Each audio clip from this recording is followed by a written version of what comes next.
Martha Wilson stood at the window of her small kitchen, mechanically stirring her long, cold coffee.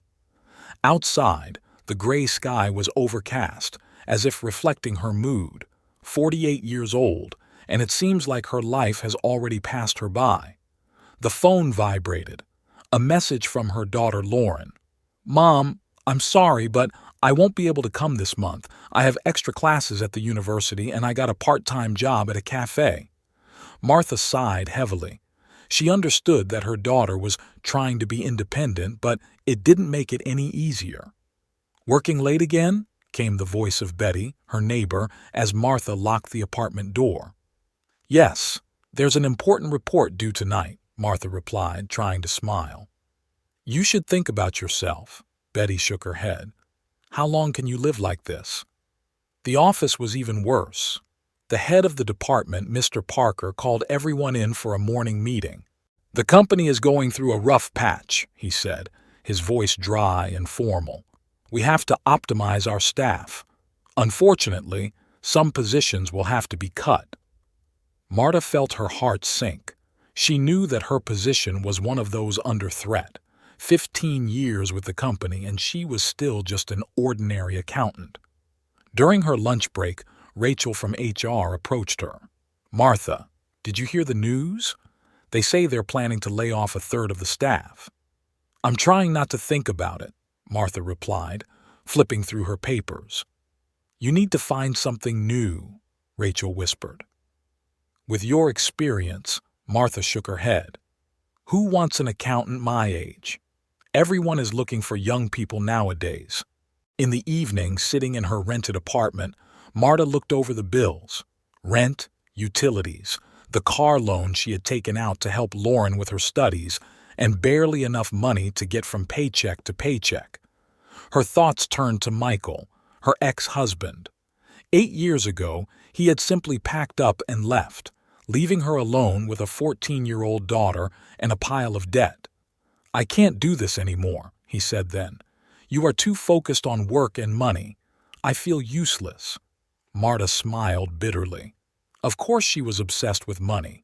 Someone had to pay for their lives while he was looking for himself. The phone vibrated again. This time it was a message from the bank about a late credit card payment. Marta felt panic clenching her throat. She couldn't afford to lose her job. Not now, when Lauren had finally started university. Going to bed, Marta stared at the ceiling for a long time. Tomorrow would be a new day, and she would have to put on the mask of confidence again, pretend that everything was under control. But how long could she go on like this? In the darkness of the room, she whispered, "Lord, if you are there, give me a sign. Show me that all this is not in vain." That evening, Martha stayed at work longer than usual. Mr. Parker demanded that she redo the quarterly report, finding some non-existent errors. She knew it was just an excuse to show off his power. Lately, he had become particularly picky about all employees. The clock read almost 9 when she finally left the office. The rain that had been pouring down all day had turned into a fine drizzle. Marta pulled the hood of her old raincoat up and headed for the bus stop. Usually she drove her car, but this morning it suddenly stalled, and she had neither the time nor the money to fix it. The bus stop was crowded with people, all tired, irritated, and wet from the rain.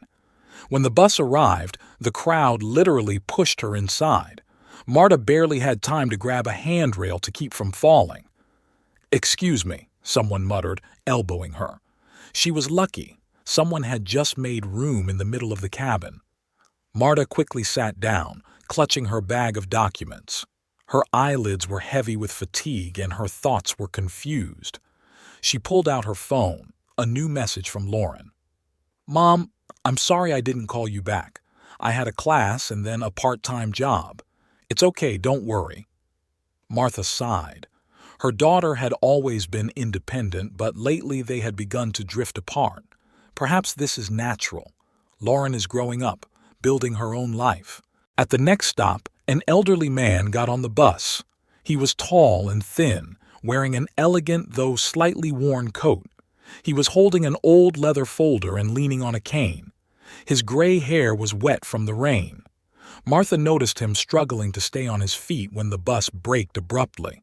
The man staggered, almost falling over. "Sir, please sit down." Martha stood up, gesturing to her seat. The man looked at her in surprise. "Oh, please don't. I insist," Martha said softly but firmly. "It's harder for you to stand." He hesitated for a moment, then nodded. "Thank you very much." Martha moved closer to the window, holding onto the rail. Her fatigue was showing. Her feet were buzzing after a day in heels and her back was aching, but she did not regret her decision. The bus was traveling slowly, stopping frequently.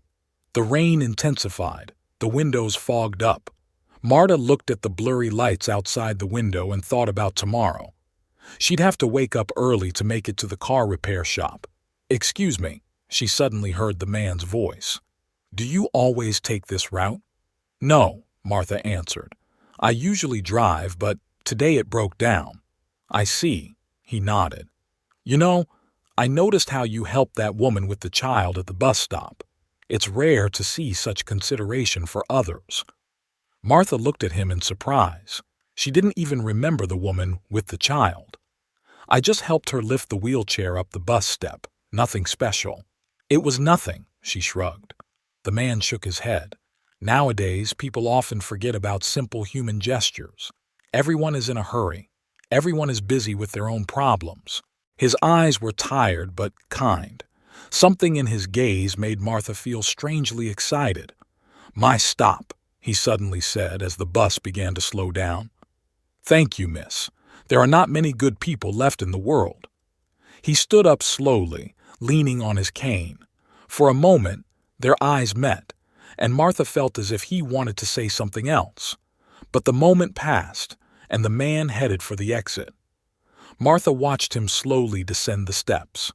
It was still raining, and his figure quickly disappeared into the darkness. She sat down in the now empty seat, feeling strangely empty. For some reason, this short episode touched something deep inside her. Perhaps it was because it reminded her of her father, who also always talked about the importance of kindness.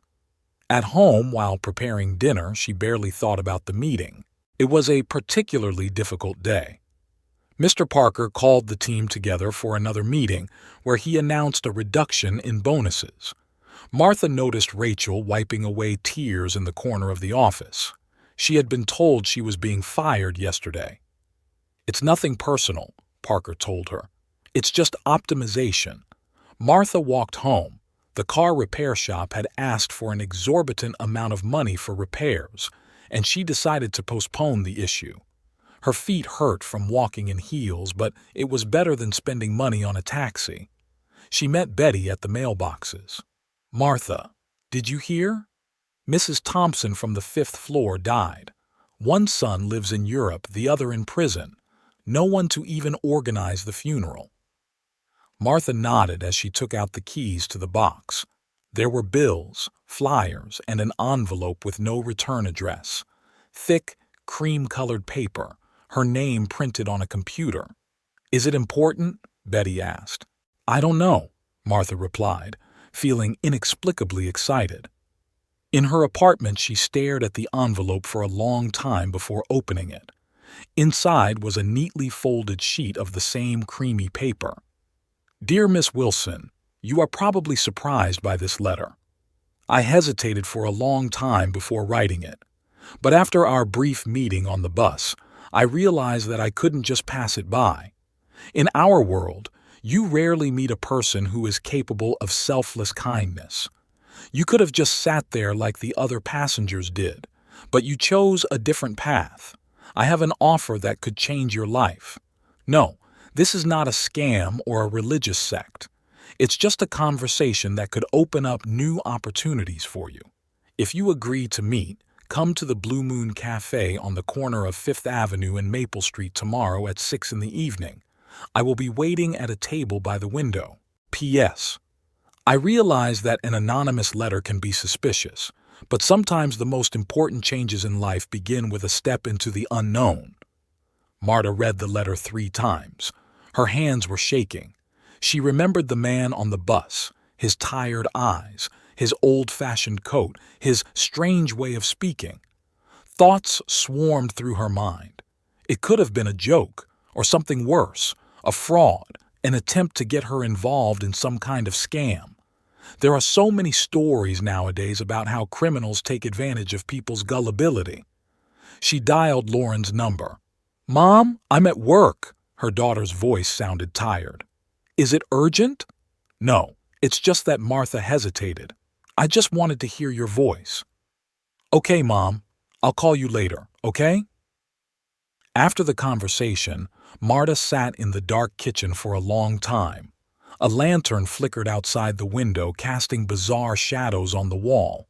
In the next apartment, someone was watching TV, muffled voices coming through the wall. She took out her phone and looked up Blue Moon Cafe on the internet. A small place with good reviews. It had been open for 15 years. Nothing suspicious. "Are you crazy?" she said to herself.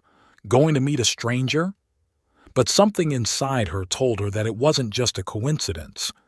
The man didn't look like a scammer. What did she have to lose? A meeting in a public place where other people would be there. Martha remembered today's meeting. Rachel's crying, the car service bill. Her life was going downhill, and maybe this was the sign she'd been praying for. She pulled out the only decent dress she had in her closet, a navy blue one she had bought 3 years ago for a Christmas party. She had been a little looser then, but now, after all the stress and malnutrition, it was just right.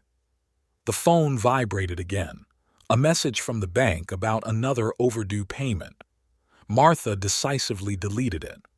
"Tomorrow at 6, she whispered as she hung her dress on the closet door. Whatever it was, it couldn't get any worse. The Blue Moon Cafe was a small place with stained glass windows and old wooden furniture. Martha arrived 15 minutes early, but he was already there, sitting at a table by the window with a cup of coffee in front of him. Noticing her, the man stood up. "I'm glad you came, Miss Wilson. My name is Harold Thompson." Martha felt her heart beat faster. He looked different in the daylight, wearing an elegant suit and an expensive watch on his wrist. Not like the tired passenger from the bus. "Please sit down," Harold gestured to a chair. "What would you like to order?" "Just coffee," Martha replied, trying to hide her nervousness. He called the waitress, a young girl in a white apron. "Clandy, could you please bring us another coffee and that wonderful apple pie?" "Of course, Mr. Thompson," the girl smiled. "Cinnamon as usual?" Martha noticed that he was well known here. This calmed her down a bit. "You must have a lot of questions," Harold said when the waitress left. "To be honest, I'm not sure I should have come at all," Martha replied. Harold smiled sadly. "You know, 30 years ago I founded Thompson Investments. I started with a small office and 3 employees. 20 years later, we had 5 branches and over 100 employees." He paused as the waitress brought coffee and pie. "Everything changed 2 years ago," he continued, stirring the coffee. "I decided to step back from the business and hand over the reins to my children. Robert, my eldest son, has always dreamed of power. And William, the youngest, just wanted easy money." His eyes became distant. "They started selling off assets, firing people who had worked with us for years. Everything I had built was turning into ruins. When I tried to intervene, they—" He smiled bitterly. "They sued me, claiming that I was no longer able to make adequate decisions." Martha listened, forgetting about her coffee. "But this is your company." "It was mine," Harold nodded. "Now I only have a minority stake. But do you know what's worse? Not the loss of money or power. It's that I've lost faith in people, in my own children." He took a folder out of his briefcase. "But the other day, on that bus, I saw something. You could have just sat there like everyone else, but you stood up, without hesitation, without expectation of gratitude. And I thought maybe all is not lost." "I don't understand." Marta shook her head. "What does any of this have to do with me?" Harold opened the folder. I managed to keep control of one of my subsidiaries, Thompson Consulting. It's a small firm, but it's stable, and I need someone I can trust, someone who understands that business is not just about money. He pulled out some documents. I've checked you out, Miss Wilson. 15 years of experience in accounting, an impeccable reputation, and most importantly, you're not afraid to stand up for your principles. You've been following me? Martha felt her breath catch in her throat. I just did what any employer would do, he replied calmly. I'm offering you the position of CFO at Thompson Consulting. Full benefits package, 3 times your current salary. Martha felt dizzy. Are you kidding me? You don't know me at all. Sometimes the best decisions are made on the basis of intuition, Harold said. But I'm not asking you to decide now. Here, he handed her a business card. Think about it until tomorrow. If you agree, come to this address at 10 in the morning. He stood up, leaning on his cane. And one more thing, Miss Wilson. If you accept my offer, you will have to deal with my sons. They will not be happy to see a new man. Are you sure you're up for it? Martha looked at the business card in her hand. The gold letters on the dark blue background seemed unreal. Why me? She asked quietly. Really, why me? Harold was already standing at the door. Because sometimes the most important things in life begin with a simple act of kindness. See you tomorrow, Miss Wilson. The bell above the door jingled softly, and he left, leaving Martha alone with her thoughts and her half-drunk coffee. It was getting dark outside, and her reflection in the window seemed ghostly, unreal. Clandy went to pick up the cups. You know, Mr. Thompson has been coming here every day for the past 2 years, always alone, always at this table. But today was the first time he smiled. The first 2 weeks at Thompson Consulting were the hardest. Robert Thompson, Harold's eldest son, showed up at the office on the 3rd day. So you're the new CFO? His gaze was cold. I hope you realize that you have to prove your competence. Martha held his gaze. I'm not here to prove anything, Mr. Thompson. I'm here to do my job. After he left, she noticed the staff whispering. Some looked at her with sympathy, some with curiosity, but Martha already knew there was no turning back. In the evenings, she stayed up late studying the company's documents. It turned out that things were not as good as they seemed at first glance. William, Harold's youngest son, had made some risky transactions that could have led to serious problems. I know, Harold said when she brought him her first report. That's why you're here. A month passed. Martha developed a new financial plan that would allow the company to recover from the crisis. When she presented it to the board of directors, Robert tried to criticize every point, but she was prepared. Here are the documents that support each of my figures. If you have alternative suggestions, I am ready to listen to them. He had nothing to say. 3 months later, the first results of her work became noticeable. The company began to recover from the crisis, and the stock gradually rose. One evening, Harold invited her to dinner. You know, Miss Wilson, when I first saw you on that bus, I thought, here is a person who has not lost her dignity despite all the difficulties. You took a risk by trusting me with your company, Martha replied. No, Harold shook his head. You took a risk by accepting my offer. On Christmas Day, Martha received her first major award. She immediately called Lauren. Honey, I want to pay for your education, in full. Mom, are you sure? Lauren's voice was trembling. That's a lot of money. I can afford it now, Martha replied.